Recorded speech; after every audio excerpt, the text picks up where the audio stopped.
Hi everyone, this is For the Love of Comics, and in this episode we'll be getting acquainted with A Contract with God, Will Eisner's seminal and groundbreaking work. Both Will Eisner and A Contract with God could be labeled the grandfather of the modern American graphic novel. We'll look at this work to ask and answer the questions: what is A Contract with God? What is it about? What makes it special? And what is its legacy? As usual, in a few days I'll follow up this video with a closer look at some aspects of this comic, so check back in or subscribe and sign up to be notified. But for right now, let's get into A Contract with God.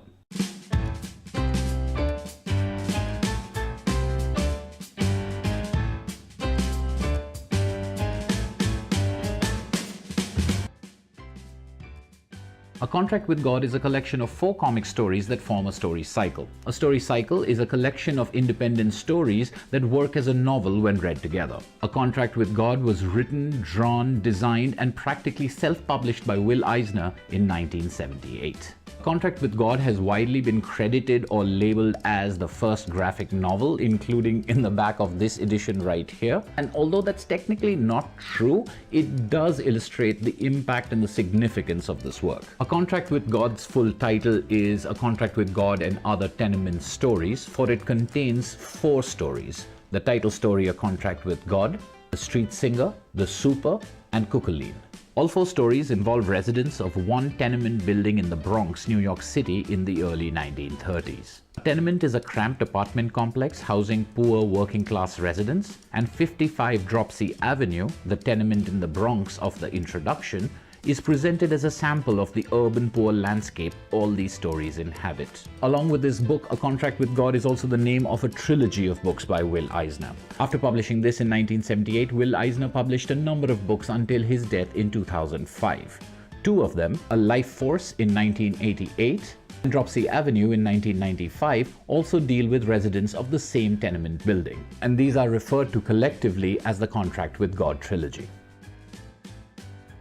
Will Eisner knew that comics were capable of much more than people at the time believed. In the 1950s, he quit a successful superhero comics career where he had created the classic The Spirit comics page to focus on educational and instructional graphics work for the next 25 years. Throughout, he had plans for a book, a novel that would tell realistic stories, clear-eyed and morally ambiguous, about everyday people and their daily lives. And finally, with the growth of comics popularity in the 1970s, he was able to publish his dream.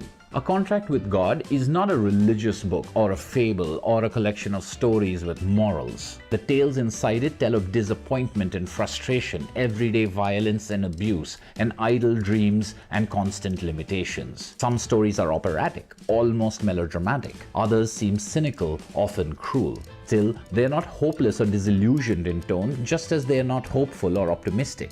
Instead, it is a book that deals with human beings and human lives and casts a little light into their specific worlds and prejudices and behaviors in a way that comics seldom had until then. Even today, the stories feel raw and voyeuristic and can get under your skin. Eisner dealt with a single color scheme and highlighted both cartoonish expressiveness and realistic detail. He executed the stories in a sepia tone to evoke their old memory and autobiographical nature. This combination of the cartoonish but not too cartoonish faces and realistic plots, realistic narrative, and realistic environments allowed high drama to be read like social realism. Using his masterful pen and ink style, he was able to show how a long-form and independent comic story could have the same literary aspirations as those of O. Henry or Dostoevsky. Large, full-page illustrations with very few panels and no caption boxes created almost a new vocabulary for comic storytelling, one that wasn't traditional comics but could use the power of comics vocabulary to do things like narration and memory in a way that was quite different from prose, theater, or film. A Contract with God's nuanced approach to comic storytelling was eye-opening. A Contract with God was not an immediate success. It took many years for it to gain its reputation. It was reprints that finally and firmly embedded it into our consciousness. But the modern comics landscape, with its variety of genres and variety of stories and variety of styles, owes a tremendous debt to Will Eisner and A Contract with God. Eisner practically paved the way for the modern long-form comic to be a valid artistic and commercial exercise. There had been others before who had done longer comics work, but they had either been very niche or some combination of humor/fantasy. The underground comics movement of that time definitely had adult work, but they were steeped in sex and hedonism and neuroses and countercultural, and so therefore were abrasive and off-putting to most people. In all ways, comics were considered lowbrow.